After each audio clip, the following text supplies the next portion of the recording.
There are quick and easy ways to get started in STEM as an elementary teacher, and these are definitely awesome things to get your feet wet in the STEM space. You definitely have to start somewhere, right? But when it comes to those quick and easy things, are they really best for the long run? Are your students really wanting more? How does it even pertain to their behavior? Is there a way that you can keep them engaged while doing even more complicated things? In this episode, I'll be sharing with you 3 quick fixes in the STEM space that aren't always sustainable for the long term, and what you can do to integrate other things into your teaching practice that will be beneficial in the long run. Welcome to the Elementary STEM Coach Podcast, a show that'll help you with lesson ideas, systems, and actionable tips to apply to your classroom. I am your host, Naomi Meredith, a former classroom teacher turned current STEM teacher and coach. With over a decade of experience teaching and a master's degree in STEM leadership, I am here to coach you throughout the year to help you gain back more time to create innovative experiences for your students. Grab your earbuds and let's get started. If you are listening to this episode while it is coming out, I wanted to remind you real quick of my STEM into Summer group coaching program that is starting in June 2023. So in this program, we will set you up for success for the school year. You will get to get hands-on with me and other teachers for 16 weeks to set up your year-long plan, take an audit of the lessons that you are teaching, make a purchasing plan for your materials, and also get feedback and coaching along the way. You can send me an email if you have any questions at contactnaomimeredith@gmail.com. Or if you are ready and this sounds like you and this is the extra hands-on support that you need, you can claim your spot out of the limited spots I have available at naomimeredith.com/STEM into summer. Also, for being a podcast listener, you can get an extra 25% off by joining this program if you use this promo code at checkout. STEM Summer Pod, all one word, no spaces. STEM Summer Pod for your extra 25% off. Would love to see you in there and build up your STEM year together. Teaching is hard. No matter what you teach, I promise you, we all have really hard positions. My teaching honey teaches high school Spanish, and there are so many challenges when it comes to teaching in that space. And likewise, I teach K through 5 STEM, and that comes with its own challenges as well. So as teachers, we are always looking for those quick fixes and those things that can help us with those solutions.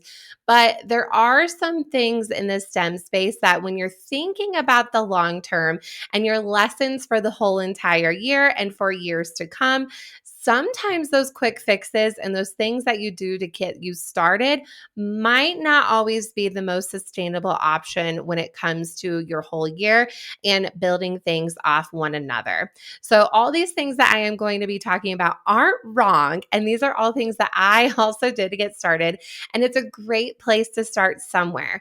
But then you also want to build and grow and improve, and in turn, that's going to build and grow your students along the way. So here are those 3 not sustainable things in your STEM space and what you can do about it. The first quick fix that always isn't the most sustainable in your STEM space is only doing one-day challenges. Like I said, when I first started teaching, this was my go-to method. I was really getting day to day. I was spending my weekends planning. I was missing out on time with my friends and family because I needed to go into my classroom and really wrap my head around this whole STEM teaching thing. And in turn, I was doing a lot more day-by-day lessons. Now, this was great. The kids had something to do, but I realized pretty quickly if I was doing these one-day challenges, then I was planning a lot more. Yes, I could repeat these for all the grades, which is awesome. Also great for sub plans. But I was thinking, if I'm always doing these one-day challenges and then the same thing for every grade, I'm going to have to do a lot of planning for a lot of grades. And they will say, oh, we already did this last year, which I don't want to have to repeat the same exact lesson every year. it's cool to practice the same skills, but the same lesson over and over again, what are we really learning?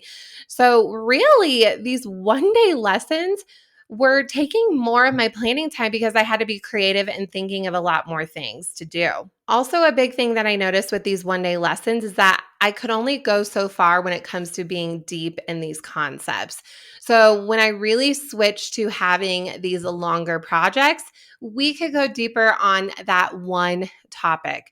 Sure, I could plan a lot of short activities that go along with the same topic, but having things that could stretch out multiple days, whether I saw them multiple days in a row or even just once a week, I've had both kinds of schedules that the results were actually a lot better with my students.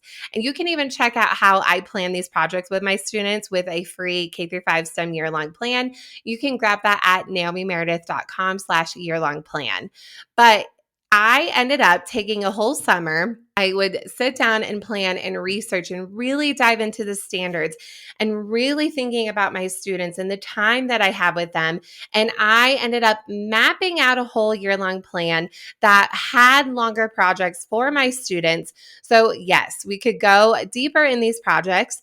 They were making those connections. They were excited for the next day of my class. Not that they weren't excited before, it's always a good time, but they were excited to come because we were continuing the work on this project that they were so excited about. So, taking the time to really go through that summer and spending extra hours, yes, up front. Yes, it was during that summertime and definitely did some planning outside as well. But when it came to coming back into school, I wasn't taking up my weekends and really sitting there on a Sunday catching up on The Bachelor and planning my lessons while in my classroom. Yes, I absolutely did that, sadly, more times than I can count. And I wasn't spending my Sundays anymore. My plan times during the week, during the school year, was really dedicated to planning and just some basic lesson prep. So those would be things like, oh, I'm doing robotics coming up. I need to plug in my robots. Or, oh, we're going to be doing Lego education kits. I need to pull those down off the shelf. Make sure all my apps are uploaded. Maybe this whole few months I am loading 3D prints and managing that on the side. So my time during my plan time was really prepping materials, going over lessons, adding and updating things, but not so much, oh my gosh, what am I teaching today? What am I rushing to do? There's no rushing. It was already done. It was already planned. So just setting that time during the summer was so transformational for me to really set me up for success for the entire school year. And that way I could do all the extra fun things. I could do the after school clubs. I could be on that planning committee. I know that everybody's situation is different when it comes to how often you see kids, how much time you have with them in a week, but this is definitely possible for you too. I'm sure you all want to gain back your Sundays and your time after school. You don't want to spend it all on STEM planning, but taking that time during the summer can definitely, again, be transformational for you. And that is something in my STEM into Summer group coaching program we will exactly do. And the cool thing about this, I was doing this all by myself. You don't have to do it by yourself. You can bounce ideas off of me and other people in our group and really find success when it comes to your year-long plan so that you're not rushing from class to class and that you can find peace in your lesson planning. A second quick fix that isn't always sustainable for the long term when it comes to teaching STEM in your classroom is only connecting STEM lessons to literacy. Again, there is nothing wrong with this at all. But if this is the only thing that you are doing, it's time to branch out. Don't get rid of it completely. Still do it. I still do a lot of STEM and stories for when I'm not feeling well that day, or if I have a sub plan, maybe it's the next day when I really don't feel well.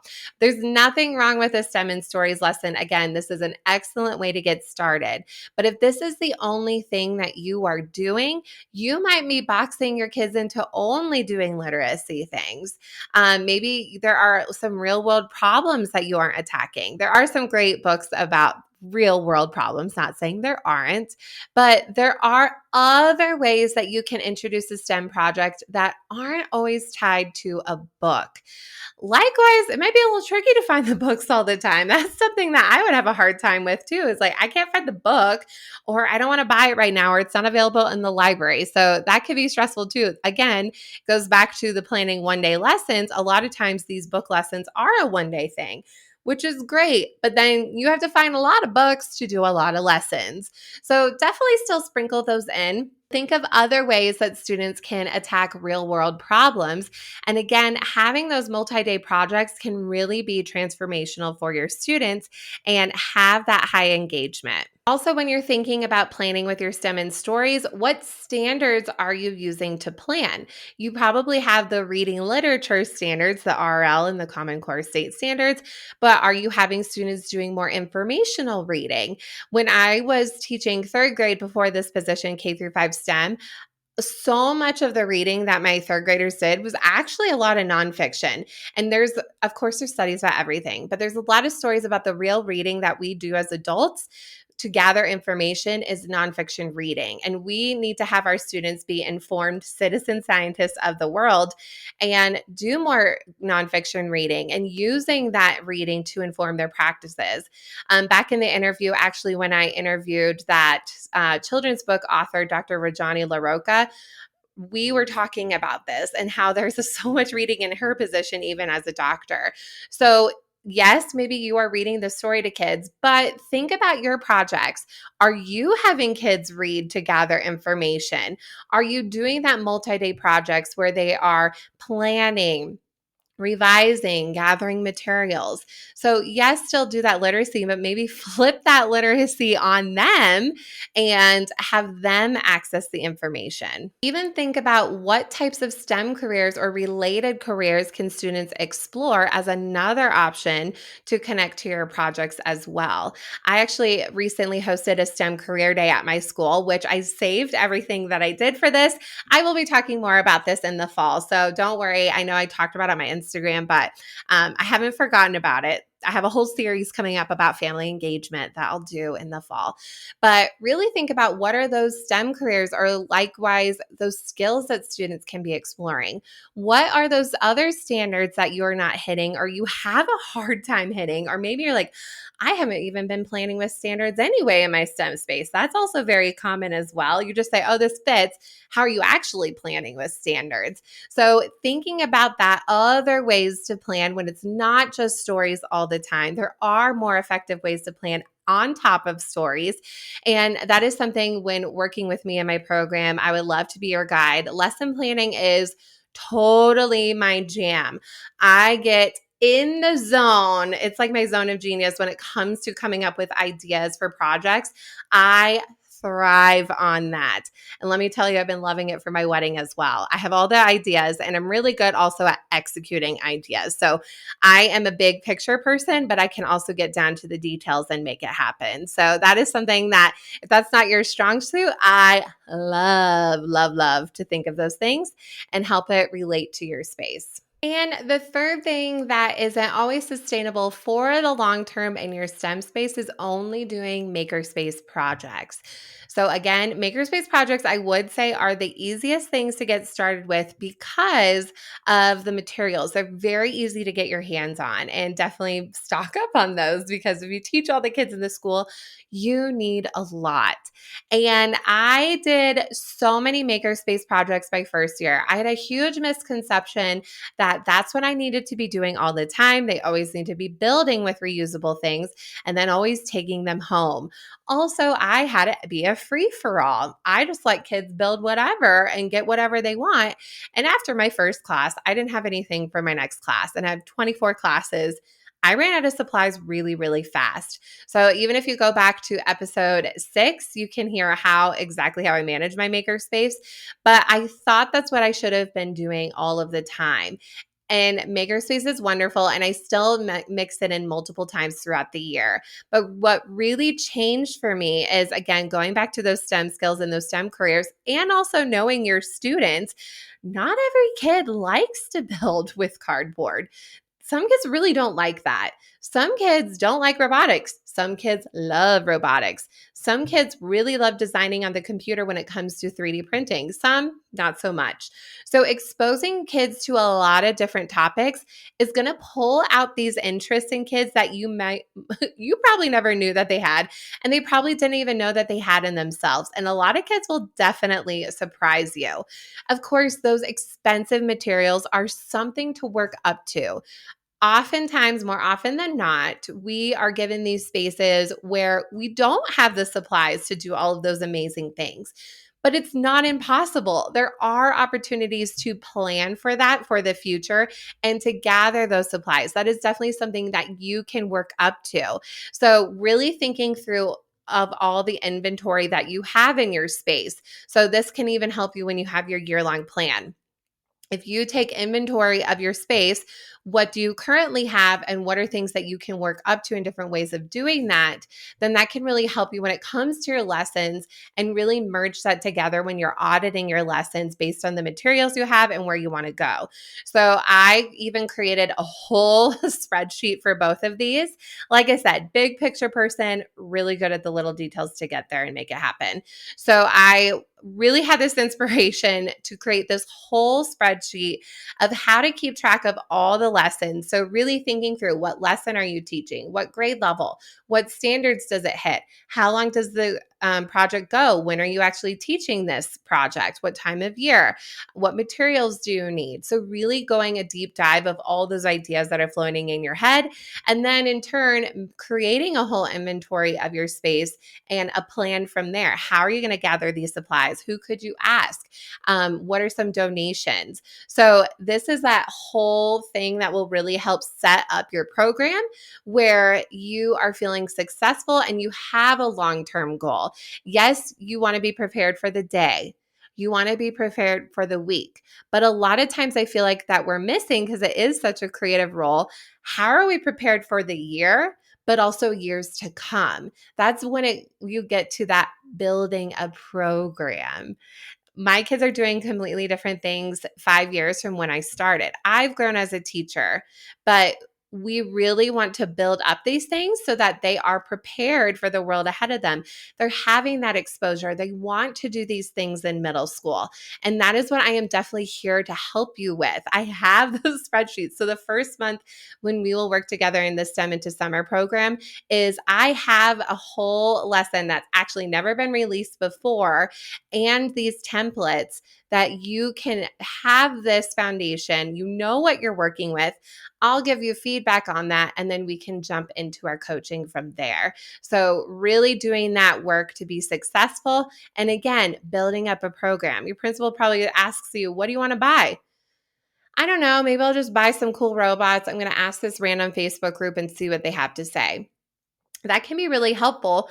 But what is their credibility? Who are these people? How do you know it's going to work? You don't know what they teach. So really breaking it down into really a sheltered group in a way, having people that you can continuously talk to, and having me in your back pocket with video, with audio messaging and weekly video calls can really be transformative for you, so you can be prepared and know what lies ahead.